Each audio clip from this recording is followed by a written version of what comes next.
Yo, what is up guys, and welcome back to a brand new season of PSGL, this time on F1 25.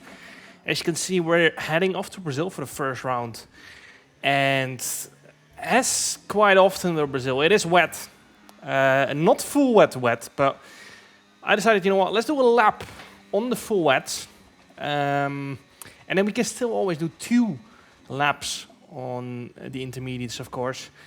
So I decided, you know what, let's get a little feel for those wet conditions on a set of full wets, which, just like in real life, are pretty useless on the F1 game. So that's why I was quite confident we're not going to need them no matter what the weather conditions this qualifying session.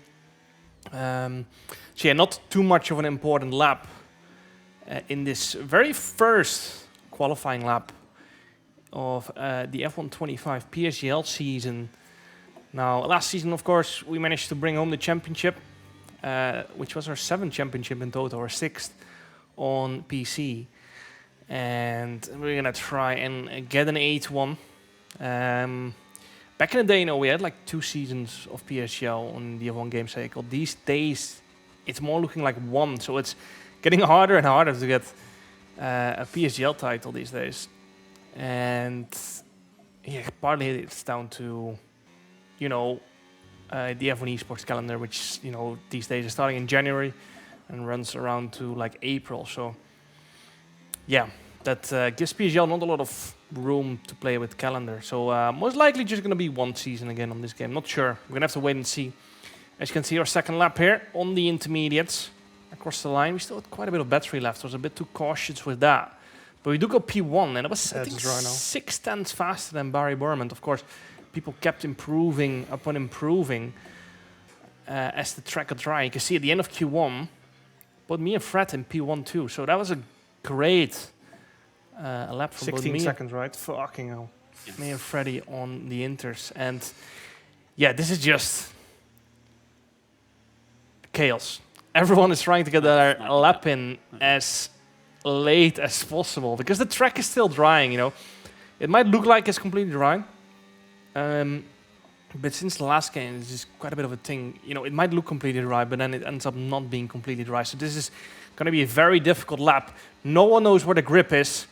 And it's just going to come down to the feeling through the wheel, essentially. And just a little bit of guesswork as well. Who takes the most risk? Because if you invalidate this lap or make a big mistake, it's over. You're out in Q1 because there's no chance there's going to be 5 people or even just 4 people that are going to be invalidating their run or making a big mistake, especially on this level. You know, such little amount of people make a mistake in qualifying sessions. Of course, little mistakes. Like there, for example, you can see we missed the apex by like a few centimeters, but massive mistakes or invalidations, or, you know, you can't drive at the pace. Remember back on 2020 or 2021, I could kind of take qualifying, especially Q1, Q2, I could take it a little bit more easy.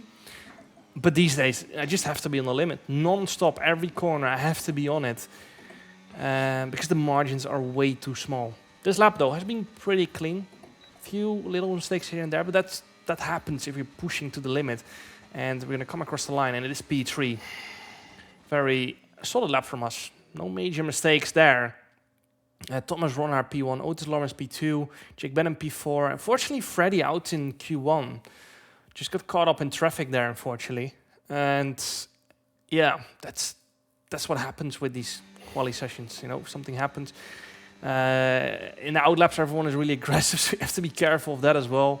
I think Iets van Pookie had some damage actually from the outlap, and that's why he slowed down midway through the lap.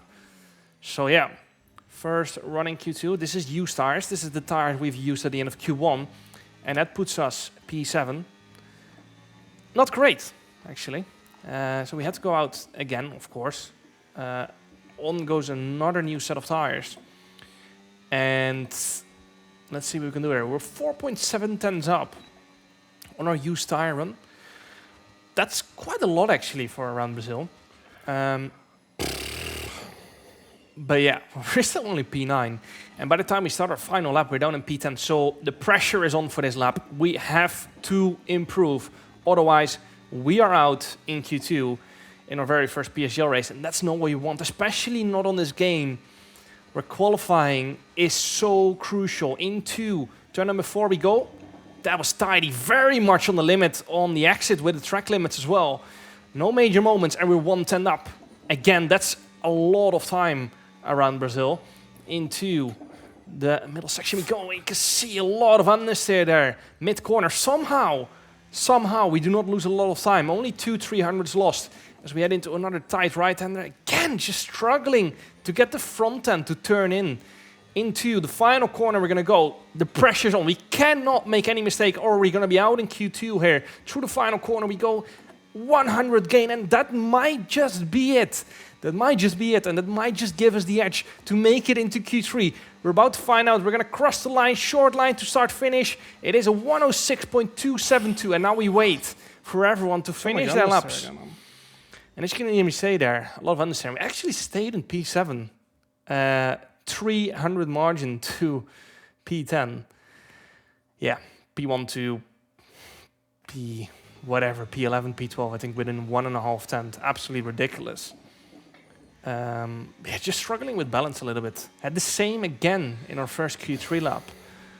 You can see we're purple in the top right, but that very rarely is accurate. 106.257, that's so actually same as Q2, and that's not going to be good enough. As you can see, heading into our last run, we're 2.2 tenths down. And I decided, you know what, let's change the setup to try and get some more front end in the car, because I was just struggling so much with understeer. And obviously we practice, setup, everything, quali, and the setup felt alright. But then when I got into the actual session, I just had so much understeer, struggled to get the car to rotate, and just kills confidence because you cannot push the entry, you cannot push the minimum speed, you just run wide everywhere. And as you can see, through turn 4 we go. We're already 1.2 tenths up after that setup change. So let's see if we can get some more and fight for pole position in this final lap. Obviously always tricky to change the setup mid-session, especially at the very end of a Q3 session, because this decides where we're going to start this race. 1.7 tenths up as we head into the second last corner. Take the inside curb for a bit more rotation, and up to the final corner we're going to go. 1.6 tenths up. We actually went 2.5 tenths up for a little moment mid-corner, but we got a little slide on the exit, and that just cost us just so marginally, but it's going to end up costing us a lot position-wise, because across the line we go. It's P5 for now. Make that P6 with still quite a few people to cross the line. You can see there. A tenth would have given us P3, P2 maybe even. So every mistake at this level is punished incredibly hard, as Jake is going to come across the line. And he is going to improve on us as well, which means we start in P7. But you're happy to at least make some inroad from that first Q3 run, because we were really struggling. But you know, it was the first quali of the year. Basically, we're still gonna have a lot of qualies to come, and when it comes to the first quali of the year, it's always, you know, guesswork. You don't know what you're doing with the setup. You don't know what you're doing driving wise. The only benchmark you have is your teammate. So, yeah, we're gonna have to work on setup quite a bit after seeing this quali, but. Onto the race we go then. Full focus on the race. We got Reese Linton, I think one of the only ones behind us, starting on the hard. So away we go. Into turn 1, Alfie Butcher covers off the outside, which means we go down the inside in turn 1. Jake goes a little bit wide. Thomas Ronner off the track, I think having some kind of issue. I have to avoid Ismail a little bit there on the exit. And now it's a drag race up to turn 4. We got Alfie Butcher still on our outside into turn number 4. And we managed to keep P5 actually into turn number 4. We straight away going to go on the attack on Ismail Fassi into turn number 6. Can't quite get the move done. But yeah, great start for us there. 2 positions up. Obviously Thomas with the issue there. I think he has retired from the session already. And yeah, great start from us. This was perfect. Starting from P7. Just had to get into the top 5, and then we can work our way through either with overtakes or strategy. We're just going to have to wait and see, but This was a perfect start to what we could do from P7 on the grid. Let's see if we can straight away go for a move into turn 1, perhaps on Ismail Fassi. You can see we're closing in slightly with the help of some slipstream. Perhaps we've got slightly more top speed as well. Not sure yet, of course. Yeah, I couldn't quite do anything so far. And we get Ismail Fassi boxing in at the end of lap 6. You might be thinking, that is crazy. That is crazy early. But what you guys don't know is that he is going for the 2-stop. And the 2-stop is a viable option on F1 25. 4 cars in. And as you can hear my engineer Liam say, 4 cars into the pits in lap 6. They are all on the 2-stop. If you want to make the 1-stop work, you would have to continue for like another 10 laps, plus minus. I come out at the back of that train. Barry coming into the box as well, and I decided, you know what, let's stay out. I'm also on the 2-stop, by the way, but let's stay out so we have fresher hearts for the rest of the race. We can go longer in that second stint as well. But disadvantage obviously is that we are going to get undercut by several cars, and we're going to have to make our way through the grid again, which, as we have seen in the Ironman League, is not easy. It is very much not easy, but if we can make it work, we will win this race. So let's see if we can work our way all the way through the field on this freshest set of hard tires. Out we come. Alfie Butcher right behind us. Nicolas Longue as well. Same strategy for them. Also on the 2-stop. Jake Benham and Otis Lawrence.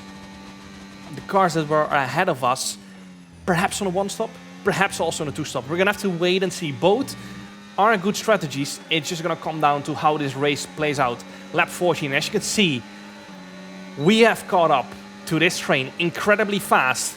And now we're going to have to start making moves. Duncan Hovland defense into turn number 1. We're going to go around the outside, brake slightly later. We get clean air on our front wing around the outside, and up to P7 we go.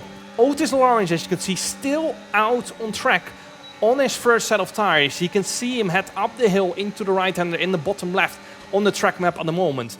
Then in P2 and P3 are the Ferraris. And then the train comes that we are in right now. So even if we overtake these cars ahead of us, we still have to catch up to the Ferraris, and we still have to catch up to Otis, who is on the 1-stop.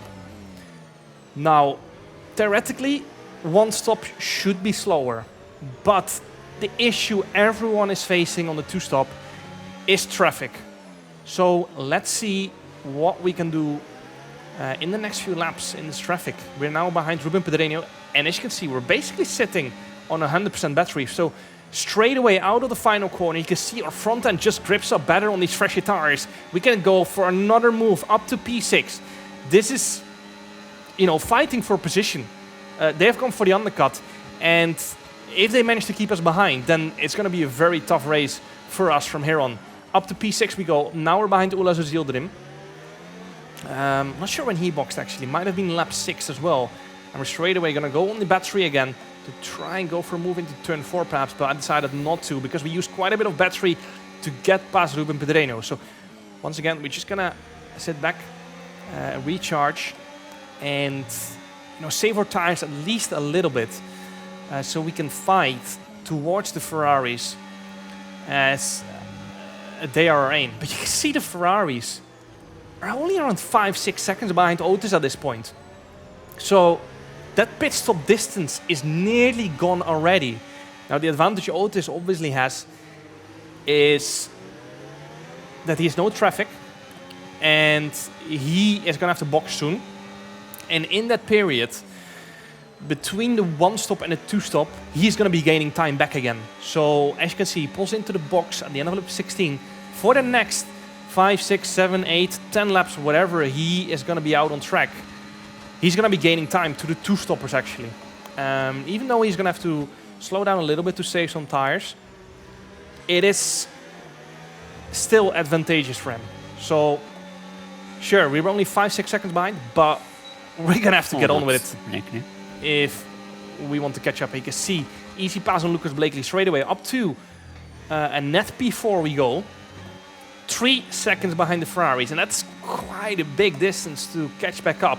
So that means for the next few laps, we are going to be flat out push until our second pit stop. No tire saving whatsoever. We're going to absolutely destroy these tires. It is however long the stint is going to take, another 5 laps, 4 laps, it's full push, 5 qualifying laps. So you're in for 1 lap undercut, around 1.5 to 2 seconds. 2 laps, 4 seconds. So here we go, boxing again. 15 laps from the end, and that is Ismail Fassi into the box, and that's actually quite nice, because we got DRS on the main straight, and this way we do not have to waste battery and tires to overtake Barry's in the next lap. Yes, Eva. to get past Ismail Fassi, so that would actually work quite well for us, but I guess they were kind of afraid of being undercut by me. And at the end of lap 23, Barry goes for another one. We go for another one as well. And reason for that is the Ferraris are going to be 1-2 of the 2 stoppers on track. That's going to make them very hard to overtake. That means we're going to need a big tire advantage. And that's why I even stayed out another lap.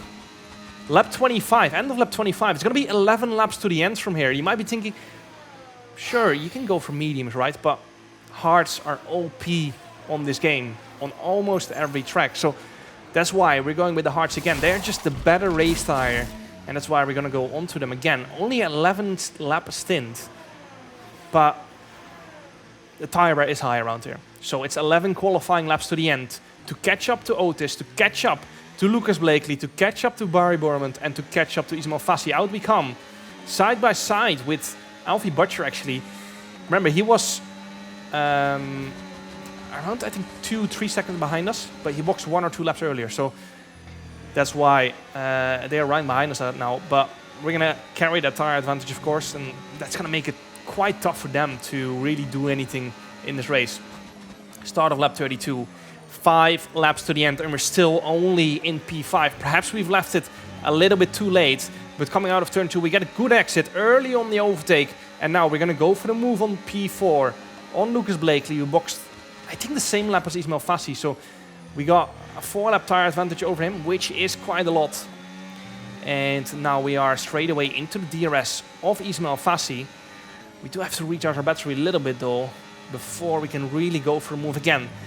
And you can see Otis is still around 3 seconds ahead of Barry. This is not over. If we are going to win this race, it's going to have to be done in the last lap. Into the final corner we go. You can see we're just picking up a lot of understeer in the dirty air there. Let's see if we can pull off a move into turn 1. I will catch DRS around lap 20, 25. Yeah. And now we're going to go for the move on Ismail Fassi into turn 1. He covers off the inside, so we go around the outside. Late apex, as you can see, a lot of understeer, but that was exactly what I was trying to do. Brake as late as possible, set up the exit, late apex, and now we get a great run into turn number 4 in the slipstream. Only half a tenth behind. Ismail covers off the inside. Can't quite find a way through. We can see Ismail's gone wide, bottoms out on the curb, and we get another chance up the hill on the long right-hander. Can we make this move into the next right-hander? We have no battery left whatsoever, and we're 1.1 seconds behind Barry. Unfortunately, a little bit of contact there, but we get the move done as the inside is for us in the very next corner. 1.3 seconds behind Barry. It looks like we are not going to get DRS, and that puts us under pressure again from Ismail in the next DRS straight. But obviously, we do have that 4-lap tire advantage, so perhaps we can get a good exit from the final corner here. And you can see Ismail's drop back, struggling with his tires here in lap 34. 2.5 seconds behind Otis with 2 laps to go. We're going to have to gain 1.2 seconds per lap, but we still want to win this race. We have no battery left whatsoever. 1.3 seconds behind Barry. Perhaps if we get DRS on the next lap, we can do something, but you can see we've got no battery remaining. So this is going to be very, very tough. We're 1.1 seconds ahead of Alfie Butcher, so he should not be an issue here. You can see Ismail dropping back, used all of his battery to keep us behind, but obviously then by the time we got past, Alfie was straight away behind him, and Alfie was still on a full battery, so that made life very tough for Ismail. And now we have to save our battery a little bit here in the middle sector to try. You can see I'm pushing these tires so hard. Another qualifying lap coming up, basically. We just don't have the battery. And yeah, still 1.28 seconds behind as we head into the final sector. So we're not going to get DRS. And all we can hope for is a big battle from the guys ahead. Perhaps we left the pit stop a little bit too late. 1 lap, 2 laps, whatever. Always easy to say afterwards. Perhaps if we had gone 2 laps early, we would have not been able to get past Ismail. So, yeah, always easy to say afterwards. But you can see Barry goes for a move into turn 1. They go side by side, little bit of contact. And this gives us the opportunity, at least in this final lap. We're 7 tenths behind and we're getting DRS. We got no battery though. And now what we're going to do is save the battery and just hope for a miracle. Save the battery and hope these guys have a big moment. Out of turn 4 we go. You can see Otis has a big moment. His tires are gone. And again, we're straight away going to recharge the battery up the hill. As these guys ahead are flashing, that means they've got no battery left as well. Perhaps we can do something on the final straight. Into the next right-hander we go. And you can see they've made contact and they're both off the track pretty much. Barry with grass on his tires. We're up to P2. We got Otis on our inside for the next right-hander. We're going to set up a switchback. Unfortunately, we can't quite get it done. Bit of grass on our tires. And again, trying to get some clean air on our front wing. Little bit of contact between me and Alfie. Into the final corner we go. And now it's a drag race to the line between me, Otis, and Barry. Let's see if we can do something here in the slipstream. Only 110 back. Otis has started flashing. That means we've got more battery remaining. And we just about miss out on P2 by 2.2 hundredths of a second. What a race. Did not expect that after the Ironman League, because those were obviously relatively quite boring races. But this was one for the books for sure. After penalties, we ended up in P2 because Barry got a penalty for the last lap incident. Yeah, good job, Jana. Well done. So yeah, we ended up missing out on the win by 2/100ths of a second, unfortunately. But yeah, lots learned though. We know what we did wrong in the race, what we did wrong in quali. So yeah, next week is Kota. One of my favorite tracks. Usually I do struggle a little bit in qualifying pace, especially early on in the game. Last year I really struggled in PSGL around Kota qualifying. Went out in Q1, I think so, by like 2/10. So let's see if we can improve on that. And yeah, all in all, decent points. Hope you guys enjoyed. Make sure to like, subscribe, and see you guys next time. Ciao.